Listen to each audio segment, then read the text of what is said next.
प्रतिज्ञा गर्दछौँ। हामी तोकिएको दिन र समयमा केन्द्रमा हाजिर हुन्छौँ।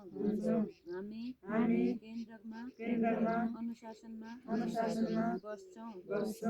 समूह सदस्य तथा विप्रोस लघुवित्त संस्थाको संस्थाको सुरक्षा गर्छौँ। विप्रोस लघुवित्त वित्तीय संस्थाबाट लिएको कर्जाको सही सदुपयोग गर्छौँ। हामी आफ्नो समाजमा आपसमा मेलमिलाप राख्छौँ। कसैलाई आपद विपद परेमा सहयोग गर्छौँ।